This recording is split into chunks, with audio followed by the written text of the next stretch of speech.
ஆண்டவருக்குள் பிரியமான சகோதர சகோதரிகளே, இந்த அருமையான நாளில் ஆண்டவருடைய பிரசன்னத்திலே உங்களை சந்திப்பதில் பெருமகிழ்ச்சி அடைகிறோம். ஆண்டவருக்குள் நீங்கள் மகிழ்ச்சியாக பயணித்துக் கொண்டிருப்பீர்கள் என்று நாங்கள் நம்புகிறோம்.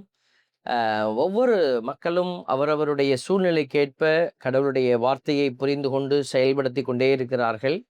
அநேகரை இந்த அற்புதமான நேரத்தில் நாங்கள் பாராட்டுகிறோம். ஏன்னா ஒவ்வொரு சூழல்களில் நாங்கள் போற இடத்துல எல்லாம் அநேக மக்கள் வார்த்தையினுடைய வடிவமாக மாறியிருப்பதை நாங்கள் பார்த்து கொண்டிருக்கிறோம். ஒரு சிலர் அப்படி இருந்தால் மட்டும் பத்தாது. நம்ம எல்லோருமே வார்த்தையினுடைய வடிவமாக மாற வேண்டும் என்று தான் ஆண்டவர் நமக்கு இந்த அழைப்பை கொடுத்து கொண்டே இருக்கிறார். அன்புக்குரியவர்களே, இன்றைய நாள் நம்ம பொது காலத்தினுடைய 15வது வாரத்தில் பயணித்து கொண்டிருக்கிறோம். இந்த ஞாயிற்றுக்கிழமை கடவுள் நமக்கு எப்படிப்பட்ட இறை செய்தியை கொடுத்து நம்மோடு பேசுகிறார், என்ன அவர் செயல்படுத்துவதற்கான தளங்களை அமைத்து கொடுக்கிறார், எப்படி அமைத்து தருகிறார் என்பதை எல்லாம் நம்ம சிந்திக்க வேண்டும். அடிக்கடி நாங்கள் சொல்லிக்கொண்டே இருப்பது, உடலுக்கு உணவு எப்படி அவசியமோ, நீங்கள் எப்படி வெரைட்டியாக நம்ம சாப்பிட்றோம். இப்போ இந்தியாவில் வந்தீங்கன்னா இட்லி, தோசை, பூரி இப்படியெல்லாம் நமக்கு உடலுக்கு நல்ல பிரேக்ஃபாஸ்ட், லஞ்ச் எடுத்துக்கிட்டிங்கன்னா அது ஒரு உணவு. ஸ்ரீலங்காவுக்கு போனால் அங்கே புட்டு, இடியாப்பம், கறி, சொதி, இறைச்சி, இப்படி ஒரு உணவு. இப்போ நீங்கள் வெளிநாடுகளுக்கு போனீங்கன்னா ஒவ்வொரு நாட்டிலையும் ஒரு கான்டினென்டல் ஃபுட்டுன்னு சொல்லுவாங்க. அந்த நாட்டுக்கே உரிய உணவு. அதை அவங்க பெருமையாக நம்ம பார்க்குறோம், பேசுகிறோம், அதை சாப்பிட்றோம். இதெல்லாம் எதுக்குன்னா அந்த உடலுக்கு. அந்த உடல் அந்த தகவமைப்புக்கு ஏற்றவாறு அந்த உணவு நமக்கு உதவி செய்கிறது. அதே போல ஆன்மாவும் ஆண்டவருக்கு ஏற்ற ஒரு நல்ல அடையாளமாக இருக்க வேண்டும். உயிருள்ள ஒரு சாட்சியாக மாறணும் அப்படின்னா, நம்மளுடைய ஆன்மா உயிரோடு இருக்கணும்னா அதுக்கு உணவு தேவை. அந்த உணவு இறைவார்த்தை. அதனால தான் நம்ம சொல்றோம், பைபிள் வாசிங்க, பைபிள் வாசிங்க, பைபிளை தியானிங்க. நம்ம வாசிக்கிறது என்ன? வாசிக்கிறது என்பது உண்பது போல, உண்பதற்கு இணையானது. அதனால தான் சிறு குழந்தைகளுக்கு இந்த பைபிளை வாசிக்க பெற்றோர்கள் ஊக்கப்படுத்துங்க. அவங்களுக்கு ஒரு பைபிளை வாங்கி கொடுங்க. டெய்லி ஒரு 10 வரியாவது, அவங்க 10 பக்கம் வாசிக்க வேண்டாம், 10 அதிகாரம் வாசிக்க வேண்டாம். வாசிச்சா நல்லது. நம்ம வாசிக்க வேண்டான்னா வேண்டான்னு சொல்ல என்ன, ஃபாதரே வேண்டான்னு சொல்லிட்டாரு அப்படின்னு நீங்கள் சொல்லக்கூடாது. நம்ம அவங்களுடைய பிஸி ஷெட்யூலில் அவங்க பள்ளிக்கூடத்துக்கு போவாங்க, அவங்க பிஸியாக இருப்பாங்க, படிக்க வேண்டிய விஷயங்கள் நிறையா இருக்கும். அதனால் நம்ம ஒரு ஒரு வ பத் ஒரு பத் ஒரு 10 வரியாவது அவங்க பைபிள் டெய்லி வாசிக்கிறதுக்கு பெற்றோர்கள் நம்ம கற்றுக் கொடுக்கணும்.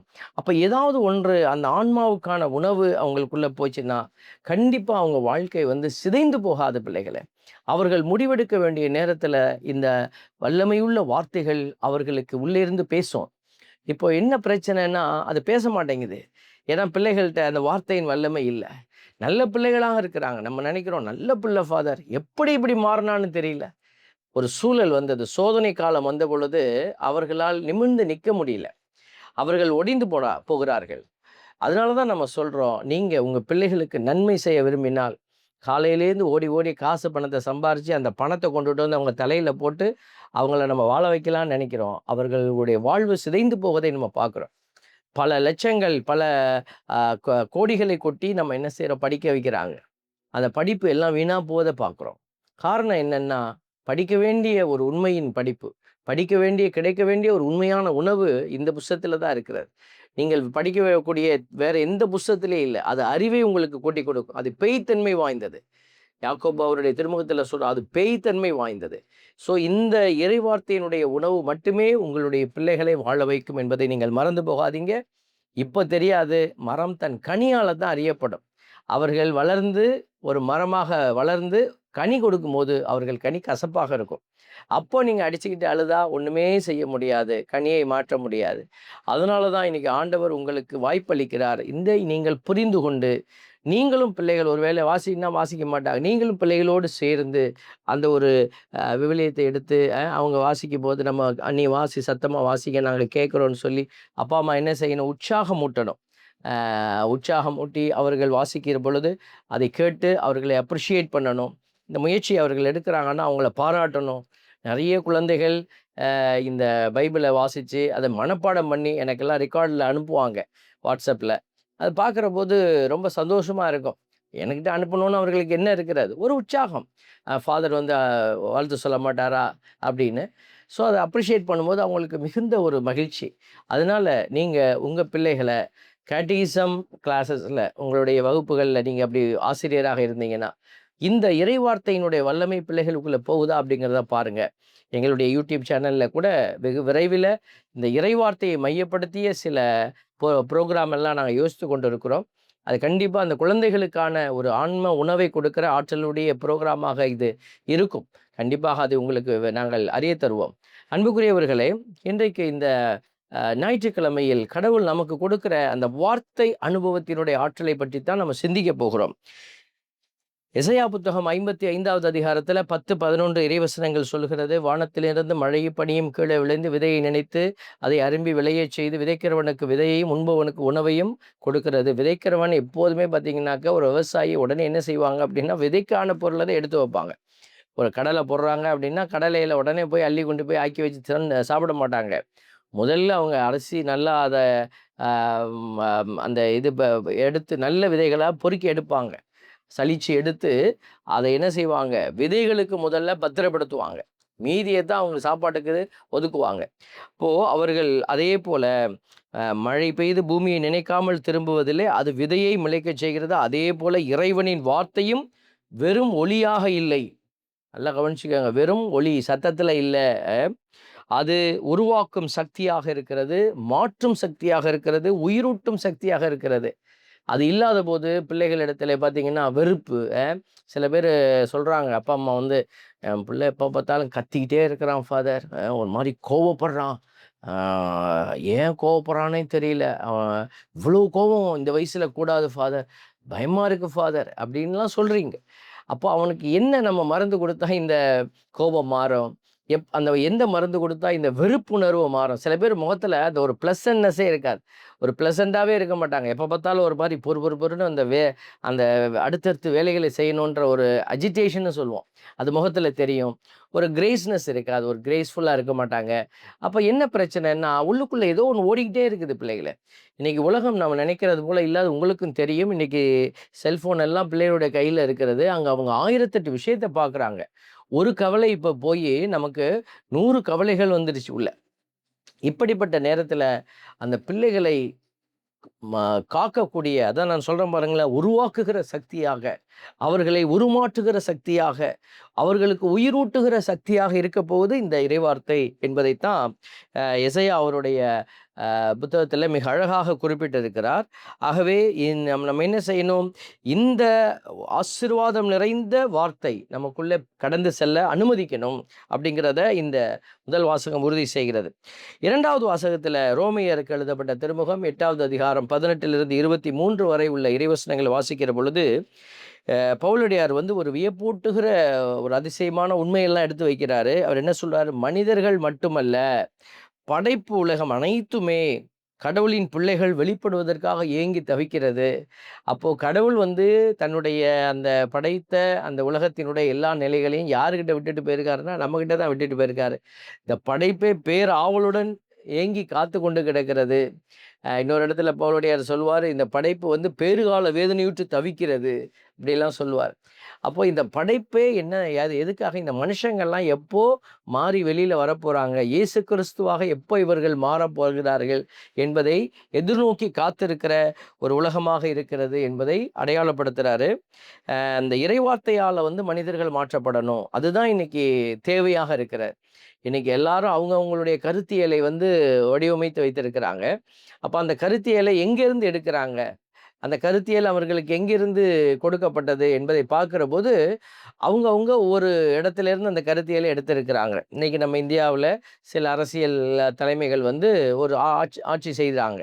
அப்போ அவங்க கோட் பண்ணுறாங்க, அவங்களுடைய பின்புலம் எங்கிருந்து இந்த கருத்தியலை எடுக்கிறோம் அப்படின்னு சொல்லி அவங்க அடையாளப்படுத்துகிறாங்க. அவர்களுடைய தலைவர்களே அடையாளப்படுத்துகிறாங்க. இப்போ அதை வச்சு நம்ம கண்டுபிடிக்கிறோம். ஸோ இவர்கள் யார், இவர்களுடைய பின்னணி என்ன, அப்போது இது அது நிறைவோடு இருக்கக்கூடியதா, அவங்களுக்கு அது நிறைவாக தெரியுது. ஆனால் அது எல்லோருக்கும் நிறைவாக இருக்குமானா இல்லை. ஏன்னா அங்கே இடத்துல நம்ம ஒரு இன்ஜஸ்டிஸ், ஒரு நேர்மையற்ற நிலை, ஒரு போராட்ட நிலை எல்லாத்தையும் நம்ம பார்க்குறோம். அப்போ அவர்கள் கொடுக்கக்கூடிய ஒரு ஒரு கருத்தியலினுடைய ஆழமானது நியாயமற்றதாக இருக்கிறது. அதில் ஒரு உண்மை இல்லை. அப்போ இது எல்லாத்துக்கும் ஒரு உண்மையை கொடுக்கக்கூடிய ஒரே ஒரு புத்தகம் எதுனா விவிலியம் மட்டும்தான். விவிலியத்தில் இருந்து மட்டும்தான் நம்ம பெறக்கூடிய வார்த்தையினுடைய வல்லமை உலகம் முழுமைக்குமான ஒரு நீதியை எடுத்துரைக்கக்கூடியதாக இருக்கிறது. இந்த இடத்துல வந்து இது இது கிறிஸ்தவர்களுக்கான ஒரு நூல் என்று நம்ம அடையாளப்படுத்தப்பட்டிருந்தால் கூட, இது கிறிஸ்தவர்களுக்கு மட்டுமான நூல் அல்ல. இது உலகம் முழுமைக்குமான ஒரு நூலாக இருக்கிறது. அதனால தான் இன்னைக்கு இது வந்து எல்லோருடைய இதயங்களுக்குள்ளும் எடுத்து செல்லப்பட வேண்டும் என்கிற நற்செய்தி அந்த பணியானது சிறப்பாக நடைபெற்று கொண்டே இருக்கிறது. இன்னும் எல்லாருக்கும் இந்த செய்தி போகவில்லை என்ற நிலையில தான் இந்த உலகம் இன்றைக்கும் வாழ்ந்து கொண்டு இருக்கிறது. அதில் பார்க்கக்கூடிய இந்த காரியங்கள் பாருங்க, இறைவார்த்தையால் மாற்றப்பட்ட மனிதர்கள் வாழும் பொழுது குடும்பம் மாறும். நம்மளுடைய வாழ்க்கை வந்து இந்த இறைவார்த்தையினுடைய ஒளியில மாறுகிற பொழுது நம்முடைய வாழ்க்கை மாறுது, குடும்பம் மாறுகிறது, சமுதாயம் மாறுகிறது, படைப்பும் பாதுகாக்கப்படுகிறது. இயற்கை சீரழிவுகள், வன்முறைகள், சுயநலம், அநீதி ஆகிய நிலைகள் பெறுவதற்கு காரணமாக இருக்கிற அந்த தனி மனிதனுடைய விருப்பங்கள் இந்த இடத்துல மாற்றப்படுகிறது. ஆகவே தான் இன்றைக்கு நம்ம எதை வைத்துக்கொண்டு இந்த உலகத்தை கட்டி அமைக்க போராடி கொண்டிருக்கிறோம், எந்த கருத்தியலை வைத்து. அப்போது ஒருத்தர் வந்து இதுதான் சரி என்று சொல்லுகிறார். எப்படி சொல்கிறீங்க? என்னுடைய தலைவர் இப்படி தான் சொன்னார், எனக்கு சொல்லிக் கொடுக்கப்பட்டது என்று சொல்லுகிற பொழுது, அந்த தலைவர் அவருக்கு கற்றுக் கொடுத்த அந்த கருத்தியலை மையப்படுத்தின அவர்களுடைய பின்புலத்தை பார்க்கிற பொழுது அந்த இடத்துல ஒரு நிறைவை பார்க்க முடியல. அப்போ எல்லாவற்றுக்கும் நிறைவை கொடுக்கக்கூடிய ஒரே ஒரு அடையாளம் இந்த வார்த்தையின் வல்லமை. அதனால தான் இன்னைக்கு நற்செய்தி, மத்தேயு நற்செய்தியில 13வது அதிகாரத்துல 1 - 23 வரை உள்ள இறைவார்த்தைகள் நமக்கு கொடுக்கப்படுகிறது. இதில் நற்செய்தி வந்து இயேசுவினுடைய அந்த விதைப்பு ஒரு உவமையிலிருந்து நமக்கு அருளப்படுகிறார். இந்த இந்த இந்த இந்த பெரிய ஒரு வாசகமாக இது இருந்தாலும் அதில் சொல்லப்படுகிற அந்த ஒரு விஷயங்கள் பாருங்கள். விதைப்பவர் ஒருவரே இருக்கிறார், அவர் தான் இயேசு கிறிஸ்து. விதை ஒன்றாகவே இருக்கிறது, அது இறைவார்த்தை. மாறுபடுவது எது அப்படின்னா நிலம் மட்டும்தான் மாறுபடுவது, அதுதான் மனித இதயங்கள். ஸோ இந்த மனித இதயத்தில் வந்து இந்த விதைகளானது விதைக்கப்படுகிறது. அப்போ கடவுள் வந்து பிறக்கும் போதே எல்லாத்துக்கும் மாறுபட்ட இதயத்தை வைத்தாரா அப்படின்னா இல்லை. உடல் மாறுபட்டிருக்கிறது, நம்மளுடைய உணர்வுகள் வேணா மாறுபட்டிருக்கலாம். ஆனால் கடவுள் நம்முடைய வைத்த இதயம் என்பது எல்லாம் ஒன்றாகவே கொடுத்தார். அதை நீங்களும் நானும் எப்படி கட்டி எழுப்பி கொண்டிருக்கிறோம் என்பதிலே தான் இந்த மாறுபாடு அமைந்து கொண்டே இருக்கிறது. எதை யார் ஏற்றுக்கொள்கிறார்கள் என்பதிலே தான் இந்த மாறுபாடு அமைந்து கொண்டே இருக்கிறது. ஆகவே தான் அவர் இந்த சுட்டிக்காட்டுதலை 4 வகையான இதயங்களை சுட்டி காட்டுகிறார். வழியோரம் விழுந்த விதைகளை அடையாளப்படுத்துகிற பொழுது கேட்கிறவர்கள் ஆனால் புரிந்து கொள்வதில்லை. பாறை நிலத்தினுடைய நிலையில் விழுந்த விதைகளுடைய அடையாளம் ஆர்வமாக ஏற்றுக்கொள்கிறார்கள், ஆழமில்லாதால் சோதனையில் விழுந்து விடுகிறார்கள். முச்செடி நிலத்தில் விழுந்த விதைகள் இறைவார்த்தையை ஏற்றாலும் உலக கவலை, பண ஆசை, புகழ், விருப்பம் ஆகியவை நெருக்கி விடுகின்றன என்கிற அடையாளம். கடைசியாக வரக்கூடிய நல்ல நிலம் கேட்டு புரிந்து வாழ்ந்து பிறருக்கு பலன் கொடுக்கிற சாட்சிகள். இப்படித்தான் இந்த 4 நிலத்தையும் அடையாளப்படுத்தி இதில் நீங்கள் எந்த நிலமாக இருக்கிறீர்கள் என்பதை கடவுள் இன்றைக்கு நமக்கு ஒரு சவால் நிறைந்த ஒரு அடையாளமாக, செய்தியாக முன்வைத்திருக்கிறார். இந்த 3 வாசகங்களும் நமக்கு கொடுக்கிற அந்த முழுமையை நீங்கள் புரிந்து கொண்டிருப்பீர்கள் என்று நாங்கள் நம்புகிறோம். எசையா புத்தகம் சொல்கிற இறைவார்த்தை வல்லமை உள்ளது, உயிர் உள்ளது. அது வெறுமனே அது அனுப்பப்பட்ட விதமாக செயல்படும், அது வெறுமையாக திரும்பி செல்ல போவதில்லை. பவுலடியார் சொல்றாரு, அந்த வார்த்தையை வாழும் மக்களை உலகம் எதிர்பார்த்து காத்திருக்கிறார். வார்த்தையை வாழ்வாக்குகிற பிள்ளைகள். 3வது, இயேசுவே அந்த வார்த்தை பலன் தர வேண்டுமெனில் நம் இதயம் நல்ல நிலமாக மாற வேண்டும் என்கிற அழைப்பை கொடுப்பதை நம்ம பார்த்து கொண்டே இருக்கிறோம். அப்போது இந்த இடத்துல நிலம் வந்து தன்னை மாற்றிக்கொள்ள முடியாது. ஒரு நிலம் நல்ல நிலமாக தன்னை மாற்றிக்கொள்ள முடியாது. ஆனால் மனிதர்களுடைய இதயம் மாற முடியும், வாய்ப்பு இருக்கிறது. அதனால தான் மனிதர்களிடத்திலே இந்த காரியங்கள் பேசிக்கொண்டே நம்ம இருக்கிறோம். ஒரு மரம் இந்த கனி கொடுக்கறதுன்னா அந்த கனியைத்தான் கொடுக்கும், அது மாறவே மாறாது. உலகம் அழிவு வரை நீங்கள் என்னதான் முயற்சி செய்தாலும் அந்த மரத்தினுடைய கனி என்பது அதுதான். ஆனால் மனிதர்களுடைய மரமாய் நிற்கிற இந்த மனிதர்கள் தாங்கள் கெட்ட கனி கொடுக்கிறவர்களாக இருந்தால் உடனே என்ன செய்யலாம்? நல்ல கனி கொடுக்கிற பிள்ளைகளாக அவர்கள் மாற முடியும் என்கிற காரணத்தினால தான் கடவுள் என்ன செய்கிறாரு? நம்மளோட பேசிக்கொண்டே இருக்கிறார். நம்மளுடைய புனிதர்கள் என்கிற லிஸ்ட்டில் எடுத்து வச்சு பார்த்தீங்கன்னா, சில புனிதர்கள் பாவப்பட்ட நிலையில் இருந்தவர்கள், அவங்க பாவத்தில் விழுந்து கிடந்தவர்கள், பாவத்தையே தங்களுடைய கூடாரமாக அமைத்து கொண்டவர்கள். ஆனால் கடவுளை அறிந்த பிறகு, கடவுளுடைய அன்பை உணர்ந்த பிறகு, அவர்கள் எல்லாவற்றையும் உடைத்தெறிந்து, அவர்கள் புதிய மக்களாக பிறப்பெடுத்தார்கள். நிக்கோதேமை இயேசு வந்து சந்திக்கிற பொழுது யோவான் செய்தியில நம்ம பார்க்கிறோம். ஒரு பரிசேயர், ஒரு படித்து அறிந்த, கற்றறிந்த ஒரு பரிசேயர். அவரிடத்தில இயேசு சொல்லுவார், "நீ மறுபடி பிறக்க வேண்டும்" அப்படின்னு சொல்லுவார். அப்ப அவரு கேட்பாரு, "எம்மா வயித்துல பூந்து நான் எப்படி இன்னொரு தடவை என் தாயின் வயிற்றில பூந்து பிறக்க முடியுமா?" அப்படின்னு கேட்கிற பொழுது, ஆண்டவர் மிக அழகாக சொல்வார், "நீ நீராலும் தூய ஆவியாலும் பிறந்தாலன்றி விண்ணரசுக்குள் நுழைய முடியாது." அப்போ இந்த பிறப்பு 3 பிறப்பாக பார்க்கப்படுகிறது. உடல் பிறப்பு, அப்பா அம்மா போட்ட பிச்சை. 2வது பிறப்பு திருமுழுக்கு என்கிற ஆசீர்வாத நீராலான பிறப்பு. அதுவும் பார்த்தீங்கன்னா, நம்மளுடைய கத்தோலிக்க திருச்சபையில நம்முடைய தாய், தந்தை, ஞான பெற்றோர் இவங்க தான் நமக்கு அத குடுத்தாங்க. இந்த 3வது பிறப்பு இருக்கு பார்த்தீங்களா? ஆவியில் பிறப்பு. அதுதான் நமக்கு குடுத்துக்கிற ஒரு அபிஷேக பிறப்பு. அப்ப நான் அந்த உண்மையாகவே என்னை அன்பு செய்தால், நீங்கள் உங்களை உண்மையாகவே நீங்கள் அன்பு செய்தால், நீங்கள் உங்களுக்கு என்ன பிறப்பை கொடுத்துக் கொள்வீர்கள்? இந்த ஆவிக்குரிய பிறப்பை கொடுப்பீங்க. இந்த ஆவிக்குரிய பிறப்பு கொடுக்கப்பட்டா, அந்த ஆவிக்குரிய நிலையில் பிறந்தவர்கள் என்ன செய்வாங்க? வார்த்தையின்படி தங்களை வாழ்வாக்கிக் கொள்ள முயற்சி செய்வார்கள். அந்த வார்த்தையின்படி வாழ முயற்சி செய்வார்கள். அப்ப இந்த வாழ்வின்படி, இந்த வார்த்தையின்படி வாழுகிறவர்கள் தான் கடவுளுடைய இரக்கத்திற்கு உரியவர்களாக இருக்க போகிறார்கள் என்பது மிக உன்னதமான உண்மையாக இருக்கிற. பேதுரு அடிகளார் இதை குறித்து கொஞ்சம் எலாபரேட்டா பேசுறார் பாருங்களேன். 2 பேதுருல 3வது அதிகாரம் 7லிருந்து உள்ள இறைவசனங்கள். வார்த்தை தான் இந்த அழிய போகிற அந்த நிலையில நம்மளை வந்து ஒரு தீர்ப்பளிக்கிற ஒரு ஆற்றலோடு இருக்குதுன்னு சொல்றாரு. இப்போதுள்ள விண்ணுலகம், மண்ணுலகம் அதே வார்த்தையினாலே தீக்கிரையாவதற்கென ஒதுக்கி வைக்கப்பட்டுள்ளது. பார்த்தீங்களா? அப்போ இந்த உலகத்தை ஆண்டவர் வார்த்தையினாலே அழிக்க போறாரு. இறை பற்றில்லாதோர் அழிவுற வேண்டிய தீர்ப்பு நாள் வரையிலும் அவை விட்டு வைக்கப்பட்டுள்ளன. இறை பற்றில்லாதோர் அழிவுற வேண்டிய நிலை இருக்குது. அது வரைக்கும் தீர்ப்பு நாள் வரையிலும் அது விட்டு வைக்கப்பட்டிருக்கிறது. அதனால தான் கடவுள் பொறுமையோடு இருக்கிறார்னு சொல்றாரு பாருங்க.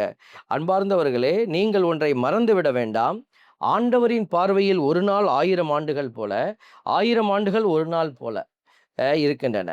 நமக்கு தான் வந்து 1 வருஷம், 2 வருஷம், 10 வருஷம் அப்படியெல்லாம் கணக்கு. ஆண்டவருக்கு அது ஒரு ஒரு நாளை போல. ஆண்டவர் தம் வாக்குறுதியை நிறைவேற்ற காலம் தாழ்த்துவதாக சிலர் கருதுகின்றார்கள். ஆண்டவர் எப்போ உடனேவா செஞ்சிட போறாரு, உலகத்தை அழிச்சிட போறாரு, அதெல்லாம் இருக்குங்க. இப்போ என்னங்க அதை பற்றி பேச்சு?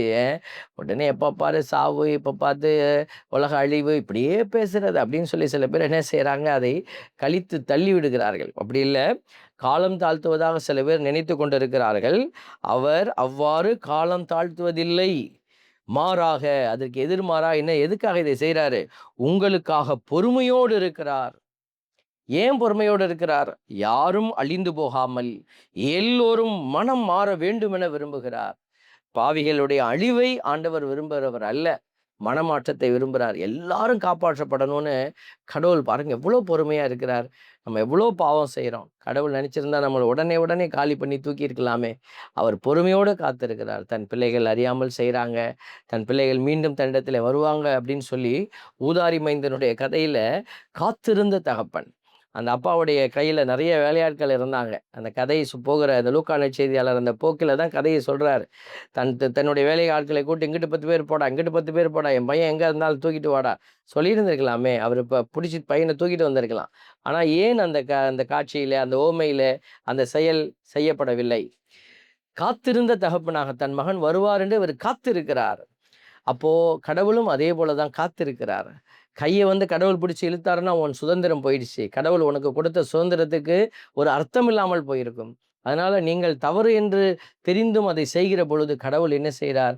பொறுமையோடு காத்திருக்கிறார். தன் பிள்ளை மீண்டும் தன்னுடைய அன்பை உணர்ந்து வர வேண்டும் என்று கடவுள் காத்திருக்கிறார். அதைத்தான் ஆண்டவருடைய அடியார் பேதுரு அடிகளார் அழகா சொல்றாரு. பொறுமையோடு காத்திருக்கிற தேவன். பொறுமை, பேரன்பு.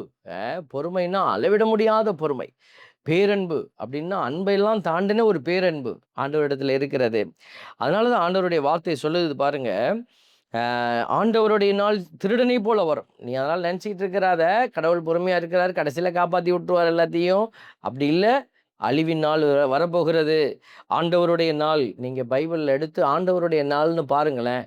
எங்கெல்லாம் த டே ஆஃப் த லார்டுன்னு போட்டிங்கன்னா, ஆண்டவருடைய நாள்னு போட்டிங்கன்னா, அது எல்லாமே பயங்கரமான செய்தியோட தான் எழுதப்பட்டிருக்கிறது. ஒரு இறைவாக்கினர் மட்டும் இத சொல்லல. நிறைய இறைவாக்கினர்கள் சொல்லியிருக்கிறாங்க. ஏற்கனவே இதற்குரிய செய்திகளை நாங்க குடுத்திருக்கிறோம். ஆண்டவருடைய நாள்னு எங்கெல்லாம் பைபிள் பதிவு செய்யப்பட்டிருக்கிறதோ, அந்த இடத்துலலாம் நம்ம பார்க்கலாம். இது ஒரு வேதனையின் நாள், அழிவின் நாள், அங்கலாய்ப்பின் நாள், இருளின் நாள், இப்படிதான் எழுதியிருக்கும். ஆனால் ஆண்டவருடைய நாள் திருடனைப் போல வரும். வானங்கள் பெருமுழக்கத்துடன் மறைந்தொழியும். பஞ்சபூதங்கள் வெந்துருகி போகும். மண்ணுலகமும் அதன் செயல்களும் தீக்கிரை ஆகும். பேதுருவடிகளாரும் இதை உறுதி செய்கிறார். இந்த ஆண்டவரின் நாள் வருகிற போது இதெல்லாம் நடக்கும். இவை யாவும் அழிந்து போகுமாதலால், எல்லாமே அழிஞ்சு போக போகுது. அதனால நீ என்ன செய்? செய்ய வேண்டியதை சரியாய் செய். என்ன செய்யணும்னு சொல்லி கொடுக்குறாரு பாருங்க. நீங்கள் தூய இறைப்பற்று உள்ள நடத்தையில் மிகவும் சிறந்து விளங்க வேண்டும். சும்மா கையில் 2 ஏதோ பேருக்கு வச்சுக்கிட்டு வாழ்றது இல்லை. கோயிலுக்கு போய் நான் சாமி கும்பிட்டேன், ஜெபம் பண்ணிட்டேன், பக்தி மார்க்கத்துக்குள்ளே நிற்கிறது. தயவு செய்து அடிக்கடி நான் சொல்லக்கூடிய ஒரு வார்த்தை இதுதான். பக்தியும் பரவசமும் பரிசுத்தம் ஆகாது. அதை நீங்கள் மனசில் எழுதி கொள்ளணும். நிறைய பேர் பக்தியாக இருக்க நினைக்கிறாங்க. ஃபாதர் ஒரு சில இடங்களில் பூச வைக்கிற போது வேதனையாக இருக்கிறது, திருப்பலி வைக்கிற போது. ஏன்னா அடாவடியாக பூச வைக்கணும். அங்கே அவங்களுக்கு அவங்களுக்கு இட்ஸ் இட்ஸ் ரைட். ஓகே, அது உரிமை, நம்ம இல்லைன்னு சொல்லலை. அது குருவானவர் அவருடைய விருப்பத்துக்கு எடுத்துக்கொள்ள முடியாது. ஒரு ஆலயம் இருக்குதுன்னா அதனுடைய ஒழுங்குமுறைப்படி திருப்பலி நிறைவேற்றப்பட வேண்டும். ஆனால் நாம் என்ன சொல்ல வருகிறேன் அப்படின்னா, அந்த திருப்பலியை பெற்றுக்கொள்கிறவர்கள் அதற்குரிய வாழ்க்கையை வாழ்வதில்லை. பாருங்க, ஒரு ஆலயத்தில் திருப்பலி நிறைவேற்ற வேண்டும் என்கிற ஒரு பெரிய ஒரு நெருக்குதலை கொடுக்குறாங்க. அந்த இடம் பார்த்தீங்கன்னா ஒரு சாதிய கட்டமைப்புக்குள்ளே செயலாற்றுகிற ஒரு ஆலயமாக அவங்க பிடிச்சு வச்சிருக்காங்க. அப்போ இந்த இடத்துல எப்படி கடவுள் செயல்படுவார்? இப்போ இந்த மக்கள் விடுதலையின் மக்கள், ஆவிக்குரிய பிள்ளைகள் எப்படி நம்ம சொல்ல முடியும்? அந்த இடத்துல எப்படி கடவுள் இருப்பார்? கடவுள் கண்டிப்பாக இருக்கவே மாட்டார். ஆனால் சாமியாருங்க போய் பூசை வச்சுக்கிட்டே இருப்பாங்க. அவர்களும் பூசையை பார்த்துட்டு போயிட்டே இருப்பாங்க. அப்போ இந்த இடத்துல நடக்கிற வழிபாட்டுக்கும் கடவுளுக்கும் சம்மந்தமே இல்லை. அது உங்களுடைய ஆன்ம திருப்திக்காக நடக்கிற ஒரு காரியம். சில இடங்களை நாங்கள் அப்படி அடையாளப்படுத்தி வைத்திருக்கிறோம். அந்த உணர்வே இல்லாமல், ஆண்டவர் இங்கே இல்லைங்கிற உணர்வே இல்லாமல் அவர்கள் பலி செலுத்தி விட்டு செல்வார்கள். பூசை வச்சா கடவுள் வந்துட மாட்டாரா? கடவுள் கண்டிப்பாக வர வேண்டும் என்ற கட்டாயம் அவருக்கு கிடையாது. நாம் வழிபாடுகளை வழிபாடுகளாக செய்கிறோம். கடவுள் வர வேண்டும் என்று விரும்புகிறோம். கடவுள் வராமையும் போகலாம்.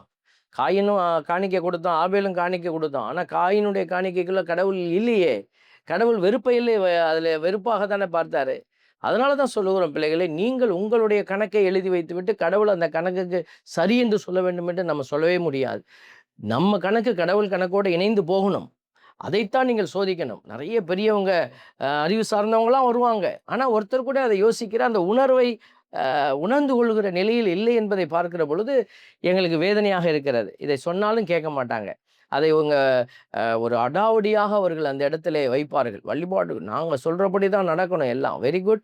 அந்த ஆர்வம் வாழ்க்கையில் இருக்கணும்ல, எல்லா மக்களையும் ஏற்றுக்கொள்ளணும். எப்படி ஒரு பங்கு தளத்தில் ஒரு பெருமைக்குரிய ஒரு அதிகாரத்தோடு வாழ்கிறவர்கள் எப்படி ஒரு இனத்தை தள்ளி வைக்க முடியும்? ஒரு ஊருக்கு போகிற போது ஒரு சகோதரர் சொல்கிறாங்க, ஃபாதர், நாங்கள்லாம் வேற ஒரு ஜாதிக்காரங்க, எங்களை சேர்க்கவே மாட்டாங்க இந்த பங்கில். எங்ககிட்ட எது எங்களை மதிக்க மாட்டாங்க, எங்களை ஒரு முன்னுரிமை கொடுக்க மாட்டாங்க, நாங்கள் வாசகம் வாசிக்க விட மாட்டாங்க. அப்போது பார்த்து இதெல்லாம் கொஞ்சம் பிரசங்கத்தில் சொல்லுங்கள் ஃபாதர் அப்படின்னு சொல்லக்கூடிய அளவுக்கு இன்றைக்கும் சில இடங்கள் இருக்கிறது. அப்படின்னா அது எப்படிப்பட்ட சாதி அமைப்பாக இருந்தாலும் சரி, இது எப்படி கடவுளுக்கு உகந்ததான ஒரு திருச்சபை என்று நம்மளால் சொல்ல முடியும்? முதல்ல நம்ம அதை யோசிக்கணும், பிள்ளைகளை.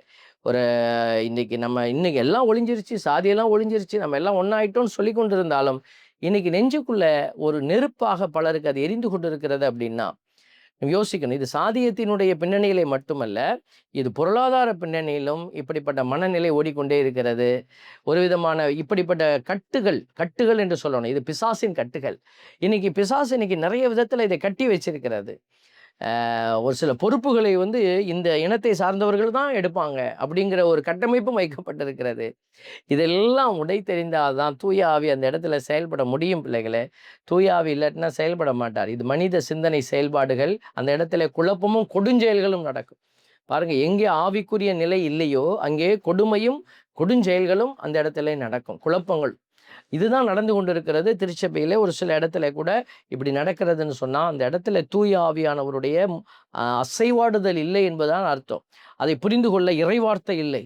இறைவார்த்தையினுடைய அங்கே வழிபாடு இருக்கிறது, வழிபாடு இருக்குது, அதில் பைபிள் வாசிக்கிறோம், எல்லாம் செய்கிறோம். ஆனால் அங்கே என்ன இல்லை? வார்த்தையினுடைய வல்லமை புரிந்து கொள்ளப்படுவதில்லை. அதனால தான் ஆண்டவருடைய அடியார் சொல்லுகிறாரு, நீங்கள் அழிந்து போக போகிறீர்கள், மறந்து போயிடாதீங்க. அதுக்கு முன்னாடி தூய இறைப்பற்றுள்ள நடத்தையில் மிகவும் சிறந்து விளங்க வேண்டும். கடவுளின் நாளை எதிர்பார்த்து அவர் வருகையை விரைவுபடுத்த வேண்டும். அந்நாட்களில் வானங்கள் எரிந்து போகும், பஞ்சபூதங்கள் வெந்துருகி போகும், அவர் வாக்களித்தபடியே நீதி குடிகொண்டிருக்கும். இப்போ இங்கே தான் வந்து நம்ம நிற்கிறோம். அப்போ நான் நிற்கிற இடத்துல ஒரு நீதி இல்லை அப்படின்னா, அந்த இடத்துல நான் நிற்பதை விட்டு விலகி ஓடுவது, காலில் இருக்கிற மண்ணை தட்டிட்டு ஓடிடு. ஆண்டவர் சொல்றார், நீதி குடிகொண்டிருக்கும். புதிய விண்ணுலகம் புதிய மண்ணுலகம் வரும் என நாம் எதிர்பார்த்து கொண்டிருக்கிறோம். அதை நம்மளுடைய வீட்டிற்குள்ள உருவாக்கணும்னு ஆண்டவர் விரும்புகிறார். பிள்ளைகள் பைபிள் வாசிச்சா மட்டும் பத்தாது. இப்போ வீடுகளுக்குள்ள சில முரண்பாடுகள், எனக்கு இந்த பிள்ளையை தான் பிடிக்கும், இந்த பிள்ளையை எனக்கு பிடிக்காது. சில நேரம் அந்த அந்த அந்த வெஞ்சன்ஸை பெற்றோர்களுக்கு அவர்களுக்கே அறியாமல் அன்பு செய்வதாக நினைத்து கொண்டு ஒரு பிள்ளையை என்ன செய்வாங்க, அப்படியே புகழ்ந்து தள்ளுவாங்க. கண்டிப்பாக ஒரு குடும்பத்தில் ஒரு 2 பிள்ளைகள் 3 பிள்ளைகள் இருக்கிற பொழுது நம்ம வந்து ஒரு பிள்ளையை ஹைலைட் பண்ணி ஒரு பிள்ளையை வந்து ஒரு தரம் தாழ்ந்து பேசுவதோ, தரம் தாழ்ந்து அதுகளுக்கு அட்வைஸ் கொடுப்பதோ ரொம்ப ஆபத்தானது. நீங்கள் அநீதியை இழக்கிறீர்கள்.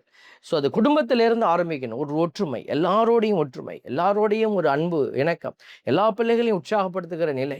யோசித்து பாருங்கள், சில பெற்றோர்கள் அது தெரியாமலே அவர்கள் என்ன செய்கிறாங்க, எல்லாத்துக்கிட்டையும் அதை வெளிப்படுத்திகிட்டே இருக்கிறாங்க. சில வீடுகளிலே பேசுகிற பொழுது மற்ற குடும்பத்தை பற்றி சொல்லுவாங்க. அந்த வீட்டில் அந்த பிள்ளைய அந்த பாடுபடுத்துகிறாங்க ஃபாதர், அந்த பிள்ளையத்தான் ஃபாதர் அவங்க வந்து கடிச்சு கொட்டுவாங்க, அது பாவம் ஃபாதர் அந்த பிள்ளைன்னு சொல்லி மற்றவர்கள் குறைபட்டு கொள்ளக்கூடிய நிலையில் அவர்கள் அறியாமையின் இருளுக்குள்ளே பெற்றோர்கள் சிக்கி தவிப்பார்கள். அவங்க பெற்றோர்களிடத்தில் இப்படி கேள்விப்பட்டோம், என்ன அப்படி நல்லா இருக்கணும்னு தானே ஃபாதர் நம்ம சொல்கிறோம். பாருங்கள், எண்ணம் என்னவோ நல்லா இருக்கணும்னு இருக்குது, ஆனால் வெளிப்படுகிறது எல்லாமே காயங்களாக, கஷ்டங்களாக. இந்த பிள்ளைகள் வளர்ந்து ஒரு நிலைக்கு வந்த பிற்பாடு எப்படி அந்த தாய் தந்தையை ஏற்றுக்கொள்வார்கள்? அந்த தாய் தந்தையை புறக்கணிப்பார்கள். என்னை அன்பு செய்யாத தாய், என்னை அன்பு செய்யாத தந்தை. அப்போது இது குடும்பத்திலிருந்து உருவாக்கப்படணும். இதுதான் இன்னைக்கு சமூகத்தில் வெளிப்படுது. ஒரு மறை மாவட்டம் என்று வருகிற பொழுது அந்த குருக்களுடைய ஒன்றிப்பு என்பது அங்கே நிலைகுலைந்து கிடக்கிறது. அப்போது அந்த இடத்துல சாதிய பிளவுகள், அந்த இடத்துல ஒரு குரூப்பிசம் என்று சொல்வார்கள், ஒரு ஒரு ஒரு சில குழுக்களாக இணைந்து கொண்டு செயல்படுகிற இதெல்லாம் எங்கேருந்து வருகிறது? குடும்பத்தில் ஒரு நல்ல உணர்வோடு வராத நிலையில் இது ஆரம்பிக்கிறது. இப்படித்தான் ஒரு சமூகமானது ஒரு பிளவுபட்ட நிலையில் கட்டி அமைக்கப்பட்டிருக்கிறது. ஆகவே அடிப்படை நிலையிலிருந்து எல்லாமே உருவாக்கப்பட வேண்டும். அதைத்தான் வந்து பேதுரு அடிகளார் சொல்றாரு, அவர் வாக்களித்தபடியே நீதி குடிகொண்டிருக்கும், புதிய மண்ணுலகம் புதிய விண்ணுலகம் வரும் என நாம் எதிர்பார்த்து கொண்டிருக்கிறோம். இவற்றை எதிர்பார்க்கும் உங்களை அவர் மாசு மறுவற்றவர்களாய் நல்லுறவு கொண்டவர்களாய் காணும் வகையில் முழு முயற்சி செய்யுங்கள். பார்த்தீங்களா, உங்களிடத்தில் உங்கள் வாழ்வு ஒரு மதிப்பு நிறைந்த வாழ்வாக அமைக்கப்பட வேண்டும் என்பதை அடையாளப்படுத்துகிறார். நம் ஆண்டவரின் பொறுமையை மீட்பு என கருதுங்கள். ஆண்டவர் ஏதோ ஒன்றும் தெரியாதவர் அப்படின்னு பார்த்துடாத, அவர் மீட்பு, அவர் கொடுக்குற இந்த இரக்கத்தின் காலம் மீட்பின் காலம் அப்படின்னு நீங்கள் கருதி கொள்ளுங்க. நம் அன்பார்ந்த சகோதரர் பவுலும் தமக்கு அருளப்பட்ட ஞானத்தின்படி இவ்வாறு தான் உங்களுக்கு எழுதியுள்ளார். பாருங்கள், இந்த இடத்துல பேதுரு அடிகளாருடைய மனநிலையை நான் வந்து ஆழமாக பார்க்குறேன். இவர் வந்து நடுவில் வந்தவர் பவுலடியார். அவர் வந்து இவரை விட ஜாஸ்தியாக பேசுகிறார். இவர் பொறாமப்பட்டிருக்கலாம், பவுல் என்னத்தை பேசுகிறார் அப்படி இப்படின்னு சொல்லியிருக்கலாம். ஆனால் இந்த இடத்துல பாருங்கள், இந்த கருத்தியலை சப்போர்ட் பண்ணுறதுக்கு யாருடைய ஒரு எடுக்கிறாரு பாருங்கள், பவுலடியார். அவனை போய் நான் போய் சொல்லுவேனா, அவனை பற்றியெல்லாம் நான் பேச மாட்டேன் என்று சொல்லி பேதுரு பவுலை ஒதுக்கவில்லை. கடவுளால் தெரிந்திருக்கப்பட்டு விட்டார் என்பதை அறிந்த பிறகு ஒரு ஆவிக்குரிய பிள்ளையாக அந்த பவுலடியாரை ஏற்றுக்கொள்கிறார். அவருடைய கருத்தியலை ஆதரிக்கிறார். பாருங்களேன், அன்பார்ந்த சகோதரர், அந்த வார்த்தையை பார்த்தீங்களா, தம் அன்பார்ந்த சகோதரர். எனக்கு பின்னால் வந்த சில பேர் பார்த்தீங்கன்னாக்கா பேசும்பொழுதே சில விஷத்தை அப்படியே குத்தி வச்சு பேசுவாங்க. அவர் தெரியும், நான் தான் அவருக்கு இந்த சான்ஸ் கொடுத்தேன், நான் தான் நம்ம தூக்கி விட்ட பையன்தான் அவன் அப்படின்லாம் ஒரு ஹிண்ட் கொடுத்து தான் ஒருத்தரை பற்றி நல்லது சொல்லும்போது சொல்லுவாங்க. அப்போ அந்த விஷயம் நமக்கு புரியும். ஆனால் இங்கே பாருங்கள், அவர் நம்ம அன்பார்ந்த பாதியிலே வந்த பவுலடியார், எனக்கு பின்னால் நின்று கொண்டிருக்கிறவர் அப்படின்லாம் அவர் எதுவுமே சொல்லலை. பார்த்தீங்களா, அன்பார்ந்த சகோதரர் பவுல் தமக்கு அருளப்பட்ட ஞானத்தின்படி இவ்வாறு தான் உங்களுக்கு எழுதியுள்ளார். அப்படின்னு சொல்லி தன்னுடைய கருத்தியலை அவருடைய கருத்தியலோடு இணைத்து வெளிப்படுத்துவதை நம்ம பார்க்குறோம். பாருங்க, பேதுரு அவருடைய 1வது திருமுகத்தில் 2வது அதிகாரத்தில் சொல்கிறாரு, நிறைய விஷயத்தை நமக்கு சொல்கிறாரு. நம்பிக்கை கொண்ட உங்களுக்கு அது உயர் மதிப்புள்ளதாக விளங்கும்.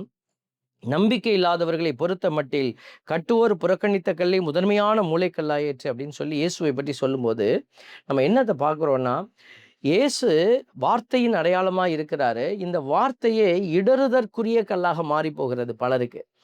அதனால தான் சொல்லுகிறோம், நீங்கள் பக்தி மார்க்கத்துக்குள்ளே நிற்பதாக நினைத்து கொண்டு இயேசுவினுடைய அந்த உயிருள்ள கல்லே இடறுதற்குரிய கல்லாக மாறி போகிறது. அதைத்தான் இப்போ நான் சொல்லிட்டு இருக்கேன். திருப்பலி ஆசீர்வாதம், ஆனால் அதுவே சாபமாக மாறி போகிறது பலருக்கு. அதனால தான் பவுலடியார் சொல்லுவார், தகுதியான முறையில் நீங்கள் இந்த அப்பத்தை உட்கொண்டால், அப்படி உட்கொள்ளலைன்னா உனக்கு என்ன வரும்? சாபம் வரும் அப்படின்னு கொரிந்தியர்கள் எழுதப்பட்ட 1 திருமுகத்தில் சொல்வார். அதைத்தான் இந்த இடத்துல நான் உணர்கிறேன்.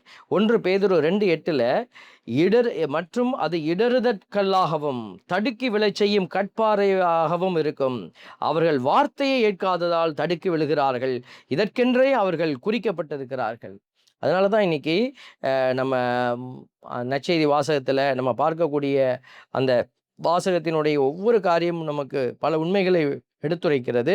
கடைசியாக கடவுள் என்ன செய்கிறார்? அந்த விதைகளினுடைய நிலையை விளைக்க சொல்லுறதை பாருங்க. வழியோரம் விதைக்கப்பட்ட விதைகளுக்கு ஒப்பானோர் இறையாட்சியை குறித்து இறைவார்த்தையை கேட்டு புரிந்து கொள்ள மாட்டார். கேட்குறாங்க, ஆனால் புரிந்து கொள்ள மாட்டார்கள். நாங்களும் பல இடத்துல இது தவறுன்னு சொல்லுவோம், ஆனால் தவறை மீண்டும் செய்து கொண்டு தான் மக்கள் வாழ்ந்து கொண்டு இருக்கிறார்கள். நாங்கள் ஒன்றும் தனிப்பட்ட விதத்தில் இது தப்புலாம் சொல்ல மாட்டோம். செய்தோன்னு செய்து கொள்ளும். அப்போ அவங்க ஞானமற்ற நிலையில் நிற்கிறார்கள். அவர்கள் கண்டிப்பாக துன்பத்தை சந்திப்பார்கள்.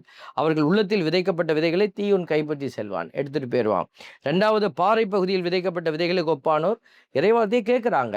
கேட்டவுடன் அதை மகிழ்ச்சியோடு ஏற்றுக்கொள்வார்கள். ரொம்ப வல்லமை, வாட் அ பியூட்டி அப்படின்னு சொல்லி ஏற்றுக்கொள்வார்கள். ஆனால் அவர்கள் வேறற்றவர்கள். சிறிது காலத்தில் அவர்கள் வளர்ந்து நிலைத்திருப்பதை போல இருப்பாங்க.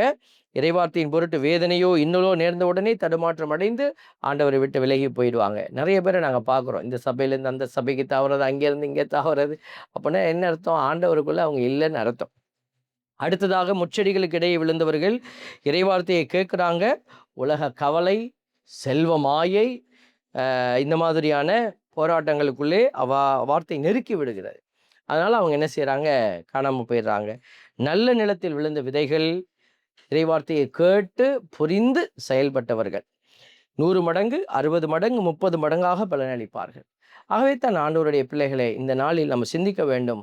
ஆண்டவருடைய அடியார் பேதுரு அடிகளார் 1 பேதுரு 2:9 மிக அழகாக நமக்கு சொல்கிறார், நீங்கள் தெரிந்தெடுக்கப்பட்ட வழிமரபு.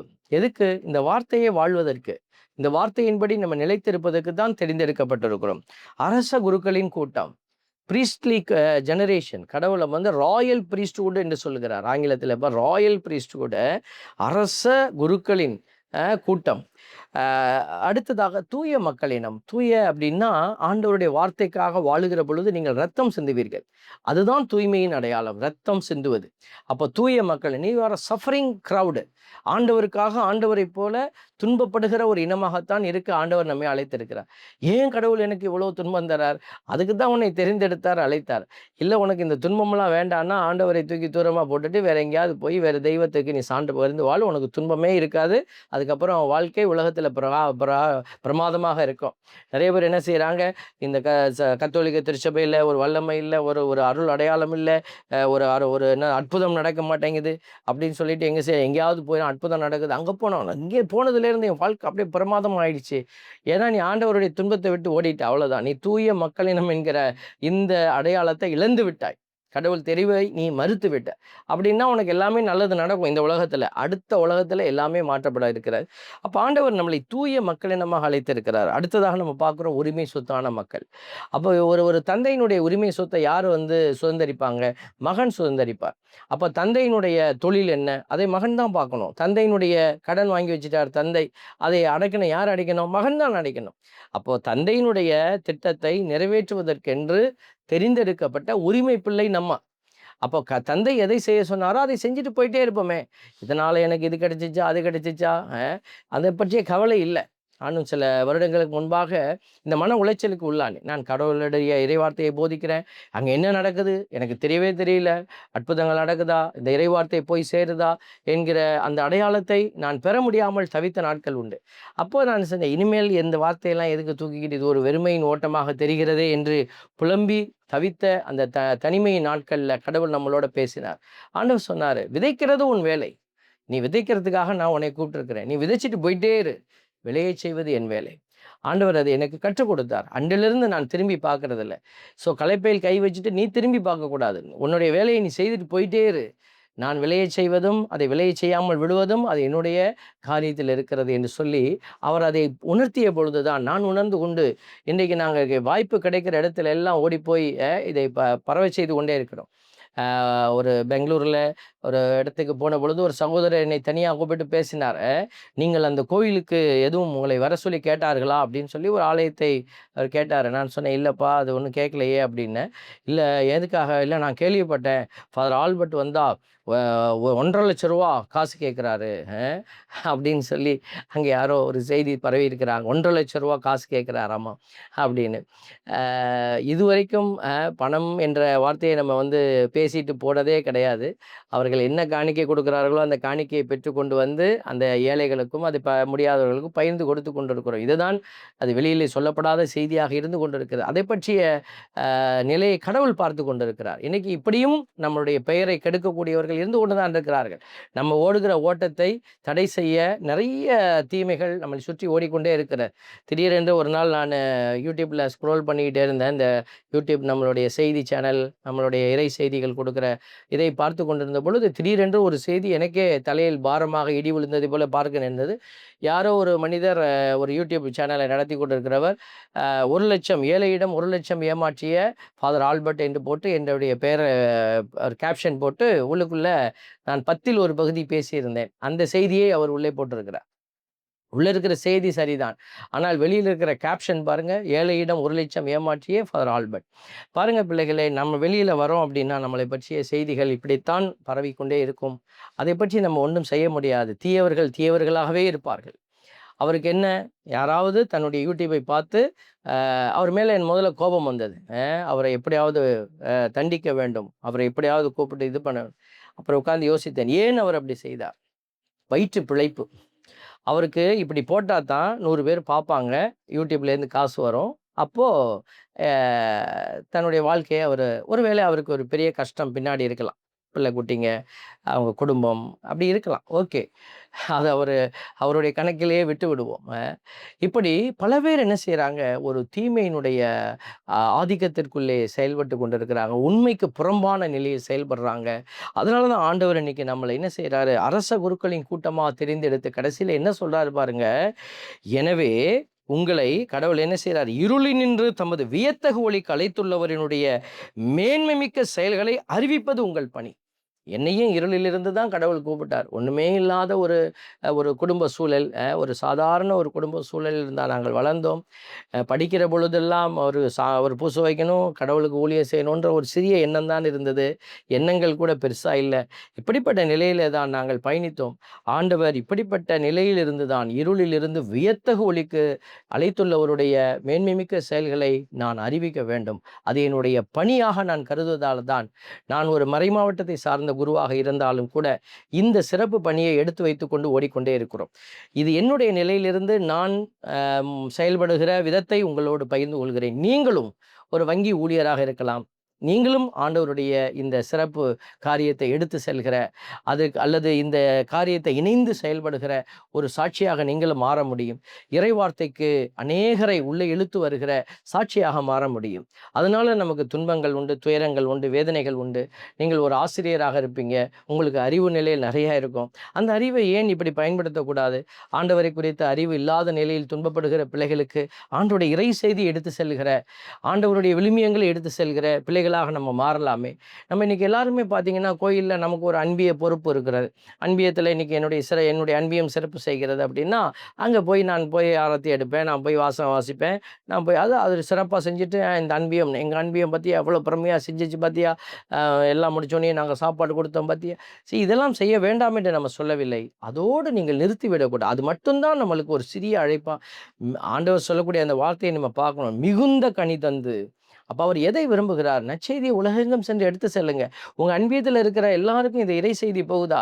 அந்த குழந்தைகள் இறைவார்த்தையை உண்டு மகிழ்கிறார்களா என்பதை எல்லாம் நீங்கள் கவனித்துக் கொள்ளலாமே. ஒரு சிறிய முயற்சி எடுக்கலாமே. உங்களுக்கு முடியலைன்னு சொன்னா, நீங்க இணைந்து செயல்படலாம். மற்றவர்களை இணைத்துக் கொள்ளலாம் நீங்க. அன்புக்குரிய பிள்ளைகளே, இப்படித்தான் செயல்பட ஆண்டவர் நமக்கு அருளையும் ஆசிரியையும் கொடுத்து கொண்டே இருக்கிறார். இறைவார்த்தை உங்களுக்குள் நல்ல நிலத்தில் விதைக்கப்பட்டது அப்படின்னா, கண்டிப்பாக நீங்கள் 100 மடங்கு, 60 மடங்கு, 30 மடங்காக நீங்கள் செயல்படுகிற, பலன் கொடுக்கிற பிள்ளைகளாக இருப்பீங்க. சோதித்து பாருங்கள் உங்களை. உங்ககிட்ட இருந்து உங்களுடைய செயல்பாடுகள் எல்லாம் காலையில எந்திரிச்சோனே இந்த காசை தூக்கி அதில போடுவேன், அந்த காசை இதில போடுவேன், இந்த சொத்தை வாங்குவேன். இது உலக பிரகாரமான ஊனியல்பினுடைய ஓட்டமாக மட்டுமே இருந்து விட்டால், உங்களுடைய ஆன்ம ஓட்டமானது 0ல நிக்குதுன்னு அர்த்தம். அதை நீங்கள் சற்று என்ன செய்யணும்? ஓட வைக்கணும். நீங்கள் ஓடி பார்க்கணும். நீங்கள் அதற்குரிய காரியத்தையும் சிந்திக்க வேண்டும். இன்னைக்கு ஒரு பெருமைக்குரிய விஷயம், நிறைய பிள்ளைகள் அப்படியாக சிந்திக்க ஆரம்பித்து விட்டார்கள். செயல்பட ஆரம்பித்து விட்டார்கள். அப்படிப்பட்ட கூட்டத்திலே நீங்களும் இணைந்து செயல்பட்டு பாருங்க. கண்டிப்பாக ஆண்டவருக்காக ஓடுகிற பிள்ளைகளுடைய வாழ்வு தலங்களை எல்லாம் கடவுள் கட்டமைக்கிறார். நாம இங்க உட்கார்ந்துகிட்டு ஆண்டவரே ஆண்டவரேன்னு கூவி கொண்டிருந்தால் கடவுள் வரமாட்டார். ஆண்டவருக்காக நீ செயல்படுகிற போது கடவுள் உனக்காக செயல்பட ஆரம்பிக்கிறார். இவ்வளவுதான். ஆகவே நீங்களும் ஆண்டவருடைய இரக்கத்தை நம்பி செயல்படுங்க. கண்டிப்பா இறைவார்த்தையினுடைய ஒளியில் நீங்கள் செயல்படுகிற பொழுது, வார்த்தையினுடைய அந்த விழுமியங்களை உணர்ந்து, வல்லமையை உணர்ந்து செயல்படுகிற பொழுது, கண்டிப்பாக கடவுள் உங்கள் வழியாக மாட்சி அடைவர். அப்படி மாட்சி அடைகிற கடவுள் உங்களையும் மாட்சிக்கு உட்படுத்துவார். இந்த ஆசீர்வாத கிருபை உங்களுக்கு நிறைவாய் கிடைக்க உங்களுக்காக நாங்கள் தொடர்ந்து ஜெபிக்கிறோம். ஒரு சிறிய ஜெபத்தை உங்களுக்காக இப்பொழுது ஏறெடுக்கிறோம். அன்பின் பரமபிதாவே, நன்றியோடு உம்மை துதிக்கிறோம், உம்மை ஸ்தோத்தரிக்கிறோம், உம்மை ஆராதிக்கிறோம், நன்றி செலுத்துகிறோம். இரக்கம் நிறைந்த கடவுளே, இதோ உம்முடைய பிள்ளைகள் நாங்கள் இறைவார்த்தையினுடைய ஒளியில் நாங்கள் நடந்து சென்று உமக்கு சான்று பகர எங்களுக்கு நீர் கற்றுக் கொடுத்திருக்கிறீர். ஆண்டவரே, வார்த்தை என்கிற மன்னாவை உண்டு மகிழ்கிற பிள்ளைகளாக இருந்து, அந்த வார்த்தை நல்ல நிலத்தில் விதைக்கப்பட்ட ஒரு விதைகளாக நாங்களும் நல்ல நிலமாக இருந்து செயலாற்ற எங்களுக்கு நீர் கற்றுத்தருவீராக, பெலன் தருவீராக. போராட்ட உலகத்திலே நாங்கள் போராட எங்களுக்கு மனம் தளராத ஒரு வல்லமையை தருவீராக. பரிசுத்த இரக்கத்தின் கடவுள் பொறுமையோடு காத்திருக்கிறீர் என்பதை நம்பி எங்களை உம்முடைய கரத்தில் ஒப்பு கொடுத்து ஜெபிக்கிறோம். இயேசுவின் வல்ல நாமம் எங்களில் மகிமை அடைவதாக. ஆமென். அன்புக்குரிய பிள்ளைகளே, மீண்டுமாய் அடுத்த ஒரு இறை வார்த்தையோடு உங்களை சந்திக்கும் வரை உங்களுக்காக தொடர்ந்து ஜெபிக்கிறோம். God bless you.